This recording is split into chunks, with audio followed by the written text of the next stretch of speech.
When Ubisoft announced Far Cry 6, I was really skeptical about it. But the skepticism mainly came from my experience with Far Cry 5 and New Dawn. With the former having one of the best villains in the series, to the latter featuring some of the worst decisions in the franchise's history. Decisions such as the inclusion of RPG mechanics and underwhelming antagonists.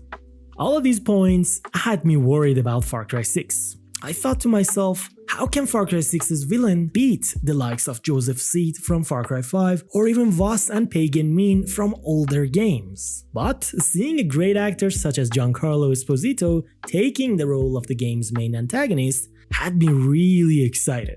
I thought this was going to be the next best thing that has ever happened to the franchise. And to be fair, I wasn't the only one to think like that, as other gamers across the internet thought so as well. Time has passed, and the game was released in late 2021. My fears turned out to be true, sadly. It felt like the lead development team behind the game, which is now Ubisoft Toronto instead of Ubisoft Montreal, had no idea what Far Cry is about, despite their previous experience with the franchise. When playing Far Cry 6, no matter what angle I looked at the game, there was always something off about it. And after spending much needed time in the game, I'm going to tell you exactly why Far Cry 6 didn't feel like a Far Cry game. Far Cry 6 detached itself from previous games by removing some of the factors that made those games unique. Factors such as the presence of a persisting villain. If I was going to point out what exactly made Far Cry 3's antagonist memorable, I would say it was Voss's insanity speech. Or in Far Cry 4, Pagan Min's ruthlessness along with his manipulative powers made him special. Even in Far Cry 5, Joseph Seed's son of the god cult leader behavior made a terrifying figure out of him in my eyes. The villains in the older games would either appear before you and threaten to kill you directly, or most of the time, they would talk to you over the radio. So, you could always feel their presence throughout your journey. Every single one of them knew our protagonists by their names, recalled their actions, and warned them about their future steps. Each antagonist had that it factor in them. They would always make you question your choices and ask yourself whether you're the bad guy or not. They could easily go under your skin and act as a constant threat. But when it comes to Far Cry 6, none of those factors exist. The only thing I can say about it is that Anton Castillo was a dictator in the most generic way possible, portrayed by the same dude who played Gus Fring in Breaking Bad. He is the most boring villain in the entire franchise, and the saddest part is that it's not because of Giancarlo's acting, since that is literally the only good part about this character that remains underutilized to the end. While you can see his statues scattered across the world, most of the time you're hearing his speech from speakers, and occasionally, when you cause enough havoc, you get to see him in a couple of cutscenes, which isn't directly occurring during the gameplay, and you don't even get to fight with him. His story is always told through a third-person lens in a separate cutscene, which takes away from the immersion and the atmosphere of the game. You can't feel the depth of his threats while he's sitting in a church talking to his son about how Castillos are lions and the people of Yara are a bunch of sheep. Anton acts as if he doesn't know anything about Dani Rojas, the protagonist of the game and the only person responsible for uniting everyone to overthrow his regime. He cares more about Clara Garcia, the leader of a guerrilla group known as Libertad, than the actual person responsible for his downfall. Aside from Anton, most of the other villains are incredibly bland and are portrayed in the most cartoonish way possible. Far Cry 6 shoves a long list of villains in your face, and the game could easily work with 2/3 of its bad guys completely gone. The disappointing part is that villains such as El Doctor or Bembe, the most Far Cry-esque characters of this game, never get enough time to develop. Instead, other villains you barely interact with are under the game's focus. Most of the time, I didn't even care about them and just pushed myself to take them out for the sake of a story progression. To make things even worse, none of the huge cast of villains ever interact with one another. You would expect them to either help each other or learn how to defuse the ever-growing threat of the guerrillas in their own region. This made every single region self-contained and disconnected from the rest of the world. The same thing applies to the support characters as well. There are far too many of them, most of them are extremely forgettable, and they use lots of MCU-style humor. This thing single-handedly prevented the game's atmosphere from remaining dark and gritty, which is something Far Cry tries to sell to you in the first few minutes of its opening gameplay. Instead, the whole story feels like a parody of what a dictator regime would look like. Also, while we're on the topic, I believe when it comes to supporting characters, missions, and stories, the Maximus Matanzas group storyline was the worst compared to other factions despite the point it tries to make.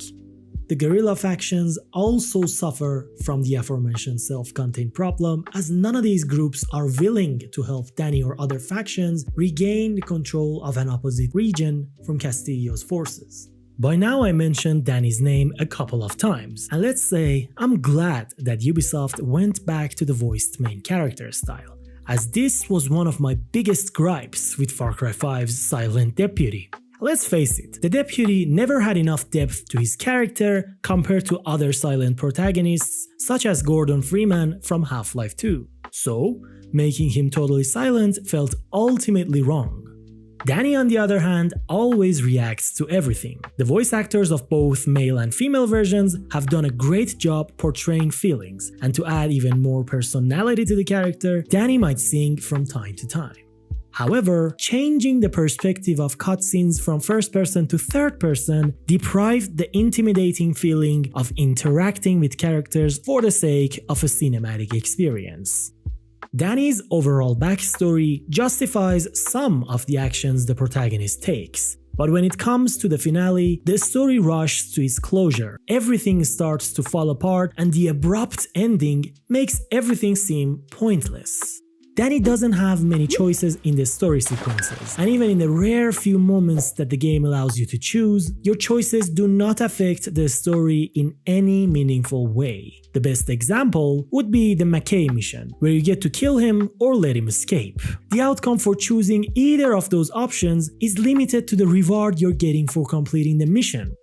This could have been solved in creative ways. Imagine if killing him would lead to a different outcome for La Morale group. Or if we look at the bigger picture, imagine if capturing every outpost would actually grant us a different ending. Of course, in that case the map size should have been reduced, since it would become extremely tedious otherwise. But at least in that way, there would have been more incentive for players to capture those bases, and gave them more reason over simply unlocking a new point to fast travel.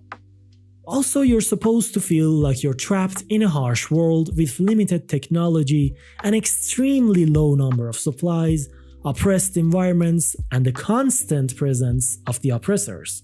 But to my surprise, controlling Danny makes you feel like Rambo or an unstoppable tank that can solo the entire universe with a gun and a knife and lots of ammo. Therefore, I strongly believe that the alternate ending where Danny goes to America is the canon ending of the game, as it avoids almost every problem the game has and seems to be the most reasonable outcome from the story's perspective.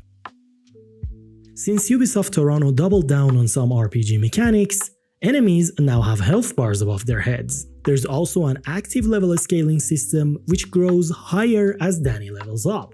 You can also use multiple different ammo types, unlock armor set skills, and craft a new tool called Supremo. Despite all of that, Far Cry 6 lacks a proper skill tree system, which is one of the major drawbacks of the game compared to the previous ones. To make it even worse, it seems like the developers really didn't think it through while they were implementing these systems. The clear case for that is that I managed to beat the game from start to finish with the early game weapons and armor set. as I didn't find any incentive for changing them. There are also different ammo types in the game. For example, you can craft poison rounds, soft target rounds, blast rounds, and more. But crafting armor-piercing rounds is enough to beat the game from start to finish. This means even if you go to a higher level area, while enemies get spongier than usual, it's still possible to easily take down enemies with these bullets by targeting their heads. This ultimately renders the build system which comes with the armor sets useless. For example, there's a poison build that does a lot of damage to enemies, but why would you waste your time to unlock every piece of that armor set when you can easily one-shot every single enemy in the game from the beginning? All of this begs the question, why did Ubisoft even bother with the level system to begin with? Did they really think the combination of these mechanics is a better replacement for the skill tree? Also, while you can choose the guerrilla difficulty, which forces you to use the game's many different systems, no matter how hard you turn your game, the AI is so painfully dumb that no amount of minimal heads-up display elements or ammo scarcity can fix it.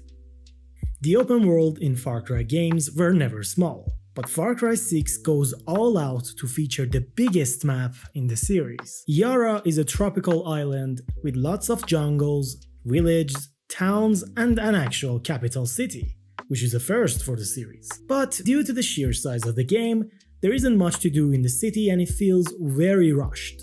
This city is also another factor that alienates the game when we compare it to its predecessors. Since every previous Far Cry game took place in a mysterious, wild, or uncharted piece of land, seeing a civilized country like Yara with cities and highways doesn't sit right with this game. Someone at Ubisoft really thought bigger is better, so they tasked the team with making a huge world with less interesting stuff to do. This single design choice had drastic consequences that affected the gameplay in unpleasant ways. Firstly, it's not fun to move around the map for multiple reasons. Running and walking around is painfully slow. So, you're left with transporting options such as horses, vehicles, and aircraft. In terms of performance, there aren't major differences between cars. There are tons of checkpoints on the road that either require you to capture them or slightly change your way. However, choppers and airplanes are genuinely the best way to travel around the map. But there's a catch. To use them, first you need to take down anti-aircraft guns, and each region is packed with AA guns. And if you don't destroy them, they will shoot your aircraft down, unless you're flying very close to the ground. This mechanic by itself is very clever, since it creates an incentive for the player to explore the land, but it turns into a staggering chore rather quickly due to the number of AA guns you have to destroy. Secondly, the game immediately screws every single traversal mechanic with another odd design choice. In almost every open world game, and I don't necessarily mean the Far Cry series, the player must first discover a key location to be able to teleport back to it later on. Therefore, a first-time discovery is mandatory in every game. But this is not the case with Far Cry 6, as you can purchase hideout maps without ever setting foot on any of those lands before. You can even airdrop Danny on some of those hideouts and use the wingsuit mechanic to get to your desired location quickly without the need for any vehicle or aircraft. This way, you don't even need to destroy the AA guns. Amigos are the companions you can summon to help you through the game. But I don't really understand Ubisoft's angle with this companion list. There's 0 human companion that you can unlock, and the list includes a rooster that can attack and kill enemies. If this game had taken itself a bit more seriously, things would have been in a much better state. But it's worth noting that except for Chorizo, I hated these companions so much that I didn't bother using them at all. The game also lacks some of the memorable missions that made the series stand out. There used to be missions in the past games where your character hallucinates and you would do tons of weird and fun stuff. Sadly, there's only a small glimpse of them left in this game, and even then, they aren't as cool as the ones in previous games. I remember in prior games, hunting specific animals would allow the protagonists to craft important upgrades that would either increase the size of their pockets or improve their equipment. In Far Cry 6, however, the lack of a proper hunting system bothered me a lot, as you don't need to hunt animals for those reasons. Killing them would only allow you to trade their meat or skin with crafting materials, such as circuit boards. And on top of that, you can shoot animals with any weapon. As long as you have unlocked and upgraded the Hunter Lodge building, there's no need to be worried about damaging the animal meat with your bullets. While the fishing mechanic is extremely simplified, at least it's a bit different compared to the animal hunting system. But let's be honest, the mechanic was already introduced in Far Cry 5, so I guess we should just be happy that this one wasn't cut out or changed. The final nail in the game's coffin is the endgame content, which is called Insurgency. No matter how many areas you liberate during your normal playthrough, as soon as you finish the game, a weekly quest begins and resets the state of the game's map and makes Castillo's loyalists take back those regions you have already liberated once, and now you have to fight back and recapture them again. By now we learned that there's no need to use better equipment. Hunting and looting materials are pointless, and there's no need to drive or fly around the map. If I wanted to sum up Far Cry 6's open world in 2 words, I would call it an anti-exploration game. This is a video game that actively tries to prevent players from using its mechanics, and everything is rendered useless within minutes of their introduction. Far Cry 6 doesn't feel like a Far Cry game because it deliberately removed all of the factors that made the older games fun. Instead, they are replaced with soulless RPG systems, a boring but visually stunning world, and lots of questionable design choices. There are far too many characters in Far Cry 6. The lead bad guy is a forgettable villain, which is a waste of the actor's potential. There are lots of goofy things that break the immersion and don't fit the overall theme of the game. If you enjoyed the previous games, I don't recommend playing Far Cry 6 at all. I would go as far to call this game a just cause sequel, since it shares more similarities to that franchise instead of the one it represents. While it's important to implement new changes to keep a long-running series stay refreshing, it's a hard task that can end up disrupting a game's image and identity and result in losing fans. Let's hope Ubisoft fixes these issues in the next entry of the franchise. Thanks for watching. Feel free to subscribe, like, and share your opinion in the comment section. Till the next one, I'm the Folk, signing out.